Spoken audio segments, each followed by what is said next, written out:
നമസ്കാരം. ഞാൻ അഡ്വക്കേറ്റ് മുജീബ് റഹ്മാൻ. ഇന്നത്തെ പ്രധാന നിയമവിശേഷങ്ങളിലേക്ക് സ്വാഗതം. സ്ഥാപിത താൽപ്പര്യക്കാർ ജുഡീഷ്യറിക്ക് മേൽ സമ്മർദ്ദം ചെലുത്താൻ ശ്രമിക്കുന്നെന്നാരോപിച്ച് സുപ്രീം കോടതി ചീഫ് ജസ്റ്റിസ് DY ചന്ദ്രചൂഡിന് 600ഓളം അഭിഭാഷകർ ഒപ്പിട്ട കത്ത് അയച്ചു. ഒരു സംഘം സ്ഥാപിത താൽപ്പര്യക്കാർ ജുഡീഷ്യറിയെ സമ്മർദ്ദത്തിലാക്കാനും ജുഡീഷ്യൽ നടപടികളെ സ്വാധീനിക്കാനും കോടതികളെ അപകീർത്തിപ്പെടുത്താനും ശ്രമിക്കുന്നതിൽ കടുത്ത ആശങ്കയുണ്ടെന്ന് അഭിഭാഷകരുടെ സംഘം അയച്ച കത്തിൽ പറയുന്നു. ചപലയുക്തിയുടെയും ജീർണിച്ച രാഷ്ട്രീയ താൽപ്പര്യങ്ങളുടെയും അടിസ്ഥാനത്തിലാണ് ആ സംഘത്തിൻ്റെ പ്രവർത്തികളെന്നും ഈ കൂട്ടായ്മ വിമർശിക്കുന്നു. രാഷ്ട്രീയ കേസുകളിലാണ് സംഘത്തിൻ്റെ സമ്മർദ്ദതന്ത്രം ഏറ്റവും പ്രകടമാകുന്നതെന്നും പ്രത്യേകിച്ച് രാഷ്ട്രീയക്കാർ ആരോപണ വിധേയരാകുന്ന അഴിമതി കേസുകളിൽ ഇവ കോടതികൾക്ക് അവമതിപ്പുണ്ടാക്കുകയും ജനാധിപത്യ പ്രമാണങ്ങൾക്ക് ഭീഷണി ഉയർത്തുകയും ചെയ്യുന്നെന്നും കത്തിൽ ആരോപിക്കുന്നു.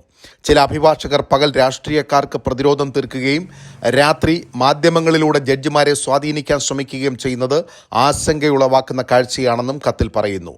Judiciary under threat, safe guarding judiciary from political and professional pressure എന്ന തലക്കെട്ടിലാണ് കത്തയച്ചത്. മുതിർന്ന അഭിഭാഷകൻ Harish Salve, bar council of India chairperson മനൻ Kumar Mishra, Chetan Mittal, Pinky Anand, supreme കോടതി ബാർ അസോസിയേഷൻ പ്രസിഡന്റ് തുടങ്ങിയവർ ചേർന്നാണ് കത്തയച്ചിരിക്കുന്നത്.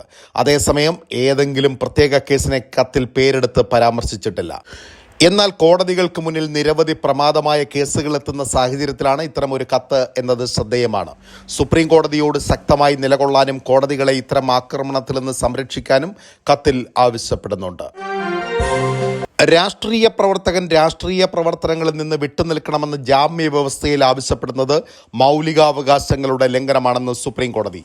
ഒഡീഷ BJP നേതാവും ബെർഹാംപൂർ മുൻ മേയറുമായ സിബ ശങ്കർദാസിനെ രാഷ്ട്രീയ പ്രവർത്തനങ്ങളിൽ പങ്കെടുക്കുന്നതിൽ നിന്ന് വിലക്കിയുള്ള ഒഡീഷ ഹൈക്കോടതിയുടെ ജാമ്യ വ്യവസ്ഥ അസാധുവാക്കിയാണ് ജസ്റ്റിസുമാരായ BR ഗവായി, സന്ദീപ് മേത്ത എന്നിവരടങ്ങിയ ബെഞ്ചിന്റെ നിരീക്ഷണം. ഇത്തരമൊരു വ്യവസ്ഥ ഹർജിക്കാരന്റെ മൗലികാവകാശങ്ങളെ ഹനിക്കുമെന്നും അത് അടിച്ചേൽപ്പിക്കാൻ പാടില്ലെന്നും സുപ്രീം കോടതി വ്യക്തമാക്കി. സിബ ശങ്കർദാസിനെതിരെ കൊലപാതക ശ്രമം, ഭീഷണിപ്പെടുത്തൽ തുടങ്ങിയ ക്രിമിനൽ കേസുകളുണ്ട്.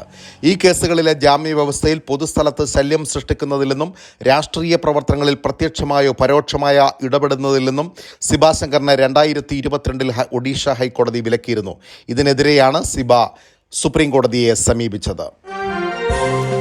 EDയുടെ കസ്റ്റഡിയിലാണെങ്കിലും ഡൽഹി മുഖ്യമന്ത്രിയായി അരവിന്ദ് കെജ്രിവാൾ തുടരുന്നതിന് നിയമപരമായ തടസ്സങ്ങളില്ലെന്ന് ഡൽഹി ഹൈക്കോടതി. മദ്യനയ അഴിമതിയുമായി ബന്ധപ്പെട്ട കള്ളപ്പണം വെളുപ്പിക്കൽ കേസിൽ ED അറസ്റ്റ് ചെയ്ത കെജ്രിവാളിനെ സ്ഥാനത്ത് നിന്ന് നീക്കണമെന്ന ഹർജി തള്ളിക്കൊണ്ടാണ് ആക്ടിംഗ് ചീഫ് ജസ്റ്റിസ് മൻമോഹൻ അധ്യക്ഷനായ ബെഞ്ചിന്റെ നിരീക്ഷണം. ലഫ്റ്റനന്റ് ഗവർണർക്ക് വേണമെങ്കിൽ വിഷയം രാഷ്ട്രപതിയുടെ പരിഗണനയ്ക്ക് വിടാം. അതിന് കോടതിയുടെ മാർഗനിർദ്ദേശം ആവശ്യമില്ല. കെജ്രിവാളിനെ നീക്കണമെങ്കിൽ സ്ഥാനത്ത് തുടരാൻ അദ്ദേഹത്തിന് നിയമപരമായ വിലക്കോ തടസ്സങ്ങളോ ഉണ്ടാകണം. എന്നാൽ നിലവിലെ സാഹചര്യത്തിൽ പ്രശ്നങ്ങളൊന്നുമില്ല. ഭരണഘടനാപരമായ പ്രതിസന്ധികൾ ഉണ്ടാകുന്നുണ്ടെങ്കിൽ രാഷ്ട്രപതിയാണ് തീരുമാനമെടുക്കേണ്ടത്. ഈ വിഷയവുമായി ബന്ധപ്പെട്ട് രാഷ്ട്രീയത്തിലേക്ക് കടക്കാൻ ഞങ്ങൾക്ക് ആഗ്രഹമില്ലെന്നും അത് രാഷ്ട്രീയ പാർട്ടികളുടെ ജോലിയാണെന്നും ജസ്റ്റിസ് മൻമീത് പ്രീതം സിംഗ് അറോറ കൂടി അംഗമായ ബെഞ്ച് നിരീക്ഷിച്ചു. സുർജിത് സിംഗ് യാദവ് എന്നയാളാണ് ഹർജി നൽകിയത്. കോൺഗ്രസ് പാർട്ടിയുടെ മുൻ വർഷങ്ങളിലെ നികുതി പുനർനിർണ്ണയിക്കാനുള്ള ആദായ നികുതി വകുപ്പിന്റെ തീരുമാനം ചോദ്യം ചെയ്തുള്ള ഹർജികൾ ഡൽഹി ഹൈക്കോടതി തള്ളി. 4 ഹർജികളാണ് ജസ്റ്റിസ് യശ്വന്ത് ശർമ്മയുടെ ബെഞ്ച് തള്ളിയത്. 2014 മുതൽ 2017 വർഷങ്ങൾ വരെയുള്ള കോൺഗ്രസിന്റെ നികുതി പുനർനിർണ്ണയിക്കാൻ ആദായ നികുതി വകുപ്പ് തുടങ്ങിയ നടപടികൾ ചോദ്യം ചെയ്തുള്ള ഹർജികൾ 22-ന് തള്ളിയിരുന്നു. 2017 മുതൽ 21 വർഷങ്ങൾ വരെയുള്ള നികുതി പുനർനിർണ്ണയം ചോദ്യം ചെയ്തുള്ള ഹർജികളാണ് വ്യാഴാഴ്ച തള്ളിയത്. ലോക്സഭാ തെരഞ്ഞെടുപ്പിന് മുന്നോടി കേന്ദ്ര സർക്കാർ ആദായ നികുതി വകുപ്പിനെ ആയുധമാക്കി തങ്ങളെ സാമ്പത്തികമായി ഞെരുക്കാനുള്ള നീക്കമാണ് നടത്തുന്നതെന്ന് കോൺഗ്രസ് ആരോപിച്ചിരുന്നു. എന്നാൽ ആദായ നികുതി അപ്പലേറ്റ് ട്രിബ്യൂണലും ഡൽഹി ഹൈക്കോടതിയും കോൺഗ്രസിന് ഏതെങ്കിലും രീതിയിലുള്ള ആശ്വാസം അനുവദിച്ചില്ല. കോൺഗ്രസിന്റെ മുൻ വർഷങ്ങളിലെ നികുതി പുനർനിർണ്ണയിക്കാൻ ആവശ്യമായ തെളിവുകൾ നിലവിലുണ്ടെന്നാണ് ഹൈക്കോടതിയുടെ നിലപാട്. കോൺഗ്രസ് അക്കൗണ്ടുകളിൽ നിന്ന് 105 കോടി രൂപ ഈടാക്കാനുള്ള നീക്കം ആദായ നികുതി വകുപ്പ് നേരത്തെ തുടങ്ങിയിരുന്നു. 2013 ഡൽഹിയിലെ മണിപ്പൂരി യുവതിയുടെ മരണത്തിൽ CBI അന്വേഷണത്തിന് ഉത്തരവിട്ട് സുപ്രീം കോടതി. ഡൽഹി പോലീസിൽ നിന്ന് അന്വേഷണം CBIക്ക് നൽകണമെന്നാവശ്യപ്പെട്ട് യുവതിയുടെ ബന്ധുക്കൾ നൽകിയ ഹർജി ഡൽഹി ഹൈക്കോടതി തള്ളിയിരുന്നു. ഈ തീരുമാനത്തെ ചോദ്യം ചെയ്ത് ഫയൽ ചെയ്ത ഹർജി പരിഗണിക്കവെയാണ് സുപ്രീം കോടതിയുടെ ഉത്തരവ്. കേസ് അന്വേഷണം CBIക്ക് കൈമാറാനുള്ള ഭരണഘടനാ കോടതികളുടെ അധികാരം മിതമായും അസാധാരണമായ സാഹചര്യങ്ങളിലും മാത്രമേ ഉപയോഗിക്കാൻ പാടുള്ളൂവെന്ന് അടുത്തിടെ സുപ്രീം കോടതി വിധിച്ചിരുന്നു. എന്നാൽ ഭരണഘടനാപരമായി നീതി നടപ്പാക്കുന്നതിനായി അന്വേഷണം CBIക്ക് കൈമാറുന്നതിൽ നിയന്ത്രണമില്ലെന്നും അതിൽ മൗലികാവകാശങ്ങളുടെ ലംഘനമില്ലെന്നും സുപ്രീം കോടതി വ്യക്തമാക്കി. പരിഹരിക്കപ്പെടാത്ത കുറ്റകൃത്യങ്ങൾ നിയമസ്ഥാപനങ്ങളിലുള്ള പൊതുവിശ്വാസത്തെ ഇല്ലാതാക്കുന്നുവെന്നും കോടതി ചൂണ്ടിക്കാട്ടി. ജസ്റ്റിസ് JK മഹേശ്വരിയും സുധാൻഷു ദൂലിയയും ഉൾപ്പെടുന്ന ബെഞ്ചാണ് കേസ് പരിഗണിച്ചത്. 25-കാരിയായ പെൺകുട്ടിയുടെ ദേഹത്ത് നിന്ന് രക്തം വാർന്ന് മരിച്ച നിലയിൽ കണ്ടെത്തിയ കേസിൽ അന്വേഷണവുമായി ബന്ധപ്പെട്ടാണ് കേസ്. യുവതി താമസിച്ചിരുന്ന വീടിന്റെ ഉടമസ്ഥനാണ് കുറ്റം ചെയ്തതെന്ന് പെൺകുട്ടിയുടെ ബന്ധുക്കൾ പരാതിയിൽ ആരോപിച്ചിരുന്നു. 25 വയസ്സുള്ള യുവതി ആത്മഹത്യ ചെയ്യാൻ പ്രത്യക്ഷത്തിൽ ഒരു കാരണവുമില്ലെന്ന് സുപ്രീം കോടതി ചൂണ്ടിക്കാട്ടിയിരുന്നു. കേസിൽ ഇന്ത്യൻ ശിക്ഷാ നിയമത്തിലെ സെക്ഷൻ 306 പ്രകാരം അജ്ഞാതരായ പ്രതികൾക്കെതിരെ Malviya Nagar police FIR register ചെയ്തിരുന്നു. അന്വേഷണം ക്രൈംബ്രാഞ്ചിലേക്ക് മാറ്റിയ ശേഷം ഇന്ത്യൻ ശിക്ഷാ നിയമം 302 കൂടി ഉൾപ്പെടുത്തിയിരുന്നു. സംസ്ഥാനത്തെ കോളേജ് ക്യാമ്പസുകളിലും കോളേജ് ഹോസ്റ്റലുകളിലും വിദ്യാർത്ഥി യൂണിയനുകൾക്ക് രാഷ്ട്രീയ പ്രവർത്തനം നടത്താൻ അവകാശമില്ലെന്ന് പ്രഖ്യാപിക്കണമെന്നാവശ്യപ്പെട്ട് നൽകിയ ഹർജിയിൽ ഹൈക്കോടതി സർക്കാരിന്റെ വിശദീകരണം തേടി. കൊല്ലം സ്വദേശി ഡോക്ടർ S ഗണപതിയാണ് ഹർജി നൽകിയത്. രാജ്യാന്തര തലത്തിൽ അംഗീകാരം നേടിയ വിദഗ്ധരെ മാത്രമേ വൈസ് ചാൻസലർമാരായി നിയമിക്കാവൂ എന്നും നിർദ്ദേശിക്കണമെന്നും ഇത്തരത്തിൽ തന്നെയാകണം സെനറ്റ് സിൻഡിക്കേറ്റ് അംഗങ്ങളെ നിയമിക്കുന്നതെന്നും തെരഞ്ഞെടുക്കേണ്ടതെന്നും ഹർജിയിൽ ആവശ്യപ്പെട്ടു. KSU, SFI, ASFI, MSFI, ABVP, KSC തുടങ്ങിയ സംഘടനകളെ എതിർകക്ഷികളാക്കിയാണ് ഹർജി. ഇവ രാഷ്ട്രീയ പാർട്ടികളുടെ വിദ്യാർത്ഥി വിഭാഗമാണെന്നും ക്യാമ്പസിലും കോളേജ് ഹോസ്റ്റലിലും രാഷ്ട്രീയ പ്രവർത്തനം നടത്തുന്നതിനാൽ രാഷ്ട്രീയ സംഘടനകളാണെന്നും ഹർജിയിൽ പറഞ്ഞു. രാഷ്ട്രീയ രീതിയിലുള്ള പ്രതിഷേധത്തിലൂടെ പഠിക്കാനുള്ള വിദ്യാർത്ഥിയുടെ അവകാശത്തെ തടയാൻ ആർക്കും അവകാശമില്ല. സമരങ്ങളും സംഘർഷങ്ങളും ക്യാമ്പസുകളിൽ നടക്കുന്നതായി എല്ലാ ദിവസവും റിപ്പോർട്ടുണ്ട്. വിദ്യാർത്ഥികൾ രാഷ്ട്രീയമനുസരിച്ച് സംഘടിച്ച് നിയമവിരുദ്ധ പ്രവർത്തനങ്ങൾ ചെയ്യുകയാണ്. ഇതിന് രാഷ്ട്രീയ നേതാക്കളാണ് പിന്തുണ നൽകുന്നത്. ലിങ്ദോ കമ്മിറ്റിയുടെ ശുപാർശ കർശനമായി നടപ്പാക്കാൻ സുപ്രീം കോടതി ഉത്തരവിട്ടിട്ടും സർക്കാരുകൾ നടപടിയെടുത്തിട്ടില്ലെന്നും ഹർജിയിൽ പറഞ്ഞു. ഭാര്യയ്ക്കെതിരെ മോശം പരാമർശം നടത്തുകയും ക്രൂരമായി പീഡിപ്പിക്കുകയും ചെയ്ത ഭർത്താവ് 3 കോടി രൂപ നഷ്ടപരിഹാരം നൽകണമെന്ന് ബോംബെ ഹൈക്കോടതി. 2005 ഗാർഹിക പീഡന നിരോധന നിയമപ്രകാരമാണ് വിധി. പിഴ വിധിച്ച കീഴ്ക്കോടതി വിധി ഹൈക്കോടതി ശരിവെക്കുകയായിരുന്നു. അമേരിക്കയിൽ താമസിക്കുന്ന ഭർത്താവ് സമർപ്പിച്ച വിവാഹമോചന ഹർജി പരിഗണിക്കവെയായിരുന്നു ഉത്തരവ്. ഭാര്യയും ഭർത്താവും അമേരിക്കൻ പൗരരാണ്. 1994 ജനുവരി 3 മുംബൈയിൽ വെച്ചാണ് ഇരുവരും വിവാഹം ചെയ്തത്. നേപ്പാളിൽ വെച്ച് മതവിധി കാലത്ത് ഭർത്താവ് തന്നോട് മോശം പരാമർശം നടത്തി അപമാനിച്ചെന്നായിരുന്നു ഭാര്യയുടെ പ്രധാന പരാതി. ആദ്യ വിവാഹം ചൂണ്ടിക്കാട്ടി ഭർത്താവ് തന്നെ സെക്കൻഡ് ഹാൻഡ് എന്ന് വിളിച്ച് അപമാനിച്ചതായി ഭാര്യയുടെ ഹർജിയിൽ പറയുന്നു.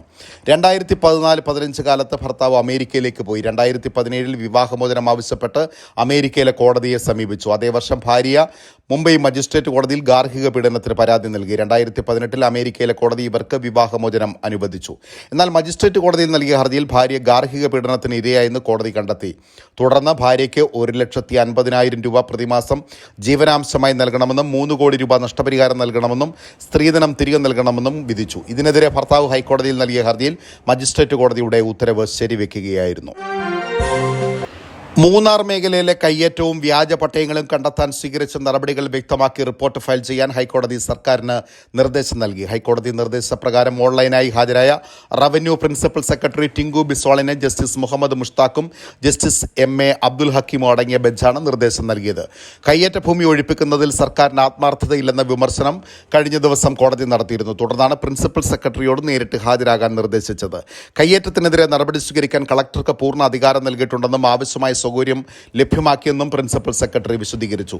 ചിന്നക്കനാൽ, ബൈസൺ വാലി, ശാന്തൻപാറ പഞ്ചായത്തുകളിൽ ഡിജിറ്റൽ സർവേ നടത്തി. സർവേ പൂർത്തിയാക്കാൻ 6 മാസം കൂടി വേണമെന്നും വ്യക്തമാക്കി.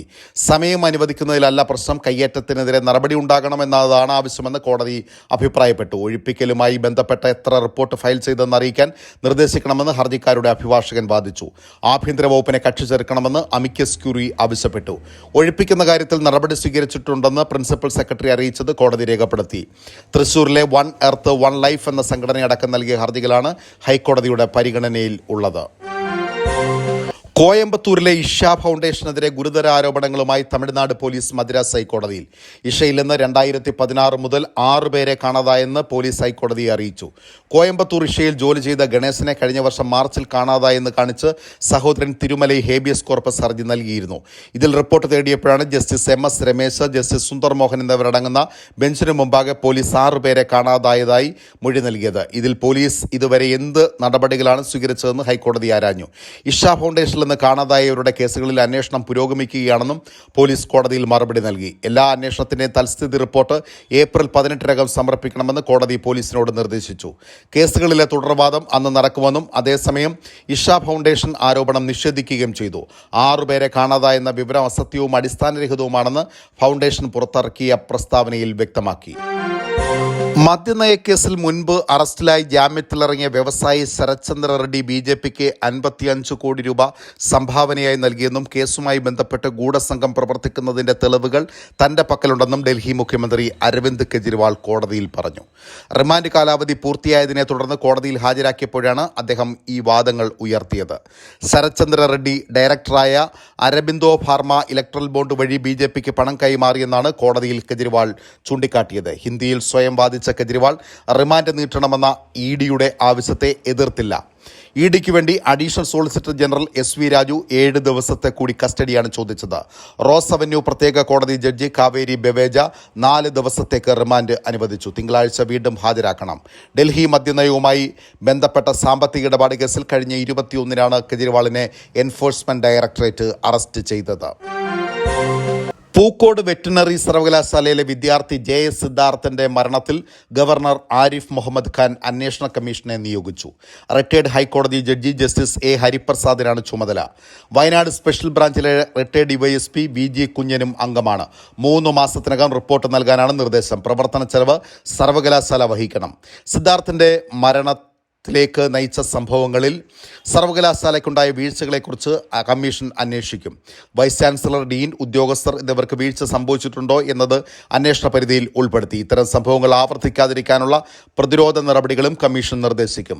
സർവകലാശാല ചട്ടപ്രകാരമാണ് ഗവർണർ കമ്മീഷനെ നിയമിച്ചത്. കുറ്റങ്ങൾ കണ്ടെത്തിയാൽ VC അടക്കമുള്ളവരെ പുറത്താക്കാം. എന്നാൽ ചട്ടം ലംഘിച്ച് മാർച്ച് 1-ന് ഗവർണർ VCയെ സസ്പെൻഡ് ചെയ്തിരുന്നു. ഇതിന് പിന്നാലെ നിയമിച്ച VC ചൊവ്വാഴ്ച രാജിവെച്ചു.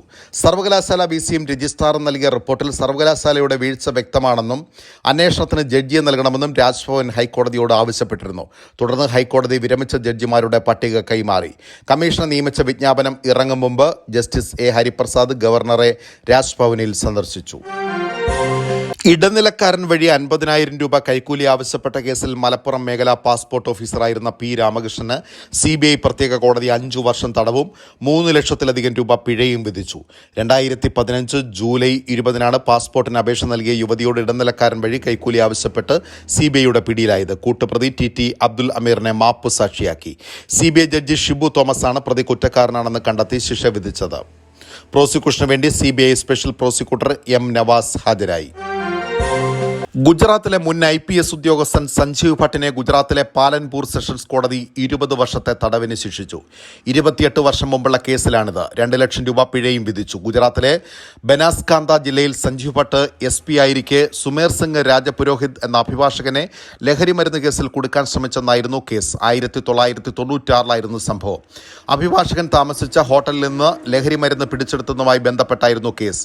1990-ലെ കസ്റ്റഡി മരണക്കേസിൽ ജീവപര്യന്ത തടവ് ശിക്ഷ അനുഭവിക്കുകയാണ് ഭട്ട്. ഈ ശിക്ഷ പൂർത്തിയായ ശേഷം 20 വർഷം കൂടി തടവ് അനുഭവിക്കണമെന്നും വിധിയിൽ കോടതി വ്യക്തമാക്കി.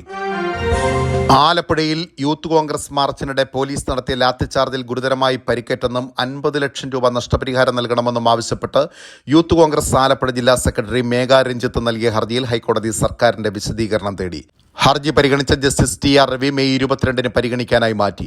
ജനുവരി 15-ന് നടത്തിയ പ്രതിഷേധ മാർച്ചിന് നേരെ ലാത്തിച്ചാർജ് നടത്തിയ പോലീസ് അമിതാധികാരം ഉപയോഗിച്ചെന്ന് ഹർജിയിൽ ആരോപിച്ചു.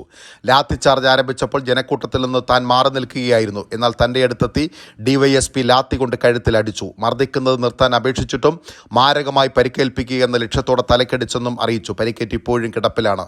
ലാത്തിച്ചാർജ് നടത്തുമ്പോൾ കഴുത്തിനും തലയ്ക്കും മർദ്ദിക്കരുതെന്ന പോലീസ് മാനുവലിലെ നിർദ്ദേശം ലംഘിച്ചു. പോലീസ് നടപടി മൗലികാവകാശ ലംഘനമാണെന്നും നഷ്ടപരിഹാരം നൽകണമെന്നും ആവശ്യപ്പെട്ടാണ് ഹർജി. 2022-ൽ വിരമിച്ചയാൾക്ക് EPF പെൻഷൻ പദ്ധതി പ്രകാരമുള്ള ഉയർന്ന പെൻഷനും കുടിശ്ശികയും നൽകാൻ ഹൈക്കോടതിയുടെ ഇടക്കാല ഉത്തരവ്. ഉയർന്ന PF പെൻഷൻ ഓപ്ഷൻ നൽകി പെൻഷൻ ഫണ്ടിലേക്ക് കൂടുതൽ തുക അടച്ചവർക്കും പ്രോറേറ്റ പ്രകാരം പെൻഷൻ അനുവദിക്കാനുള്ള നീക്കം ചോദ്യം ചെയ്ത് കേരള ഇൻഡസ്ട്രിയൽ ഇൻഫ്രാസ്ട്രക്ചറൽ ഡെവലപ്മെന്റ് കോർപ്പറേഷനിൽ നിന്ന് വിരമിച്ച തിരുവനന്തപുരം സ്വദേശി BR ബാലു നൽകിയ ഹർജിയിലാണ് ജസ്റ്റിസ് ദേവൻ രാമചന്ദ്രന്റെ ഉത്തരവ്. ഹർജിക്കാരന് മാസം തോറും എത്ര രൂപ പെൻഷൻ ലഭിക്കാൻ അർഹതയുണ്ടെന്ന് അറിയിക്കാൻ PF അതോറിറ്റിയോട് കോടതി നിർദ്ദേശിച്ചിരുന്നു. അതനുസരിച്ച് മാസം തോറും 35,594 രൂപ ഉയർന്ന പെൻഷൻ ലഭിക്കാൻ അർഹതയുണ്ടെന്ന് അറിയിച്ചു. തുടർന്നാണ് വിരമിച്ച 2022 മുതൽ മാസം പെൻഷൻ 35,594 രൂപയും കൂടി കുടിശ്ശികയോടൊപ്പം നൽകാൻ ഉത്തരവിട്ടത്. ഉത്തരവ് അന്തിമ വിധിക്ക് വിധേയമായിരിക്കുമെന്നും വ്യക്തമാക്കി ഹർജി ഏപ്രിൽ 2 പരിഗണിക്കാനായി മാറ്റി. 2014 സെപ്റ്റംബർ 1 ശേഷം വിരമിച്ചവർക്കും പ്രോറേറ്റ പ്രകാരം PF പെൻഷൻ വിതരണം ചെയ്യുമെന്നായിരുന്നു EPF സർക്കുലർ. പെൻഷൻ പദ്ധതി അനുസരിച്ച് 2014 സെപ്റ്റംബർ 1 ശേഷം വിരമിച്ചവർക്ക് അവസാനത്തെ 60 മാസത്തെ ശമ്പളത്തിന്റെ ശരാശരി കണക്കിലെടുത്താണ് പെൻഷൻ അനുവദിക്കുന്നത്. ഇതിനു മുമ്പ് വിരമിച്ചവർക്ക് പ്രോറേറ്റ പ്രകാരമേ ലഭിക്കൂ. ഹർജിക്കാരന് ഉയർന്ന പെൻഷൻ ലഭിക്കാൻ ഈ വർഷം ഏപ്രിൽ 30-നകം 28 ലക്ഷത്തിലധികം രൂപ അടയ്ക്കണമെന്നാവശ്യപ്പെട്ട് EPF അതോറിറ്റി നോട്ടീസ് നൽകിയിരുന്നു. ഈ തുക അടച്ചാൽ മാസം 52,361 രൂപ പെൻഷൻ ലഭിക്കണമെന്നാണ് ഹർജിക്കാരന്റെ വാദം. പ്രോറേറ്റ പ്രകാരമാണെങ്കിൽ 31,163 രൂപ മാത്രമേ ലഭിക്കൂ. ഇത് നിയമവിരുദ്ധമാണെന്ന് ഹർജിക്കാരൻ വാദിച്ചു. ഇതോടെ ഉയർന്ന പെൻഷൻ ലഭിക്കാൻ ഹർജിക്കാരന് 28.29 ലക്ഷം രൂപ അടച്ചാൽ എത്ര പെൻഷൻ ലഭിക്കുമെന്ന് അറിയിക്കാൻ PF അതോറിറ്റിയോട് ഹൈക്കോടതി നിർദ്ദേശിച്ചിരുന്നു. ഹർജിക്കാരന് വേണ്ടി അഡ്വക്കേറ്റ് PN മോഹനൻ ഹാജരായി. വാടക ക്വാർട്ടേഴ്സിൽ അതിക്രമിച്ചു കയറി ഒഡീഷ സ്വദേശിയായി വ്യാപാരിയെ കുത്തിക്കൊന്ന് കവർച്ച നടത്തിയ കേസിൽ 4 പ്രതികൾക്ക് തലശ്ശേരി അഡീഷണൽ സെഷൻസ് കോടതി 1 AV മൃദുല ഇരട്ട ജീവപര്യന്തവും 2.25 ലക്ഷം രൂപ വീതം പിഴയും ശിക്ഷ വിധിച്ചു. വളപട്ടണത്തെ ഗ്രീൻ പ്ലൈവുഡ് കമ്പനി ഉടമ കണ്ണൂർ ചിറക്കൽ കീരിയാട് ഹാജി ക്വാർട്ടേഴ്സിൽ താമസിച്ച പ്രഭാകർ ദാസിനെ കൊലപ്പെടുത്തിയ കേസിലാണ് 4 ഒഡീഷ സ്വദേശികളെ ശിക്ഷിച്ചത്. വിവിധ വകുപ്പുകൾ പ്രകാരം ഇരട്ട ജീവപര്യന്തവും 11 വർഷം കഠിന തടവും അനുഭവിക്കണം. പ്രോസിക്യൂഷനു വേണ്ടി public prosecutor K Ajith Kumar ഹാജരായി. ഇതോടുകൂടി ഇന്നത്തെ പ്രധാന നിയമവിശേഷങ്ങൾ അവസാനിക്കുന്നു. നമസ്കാരം.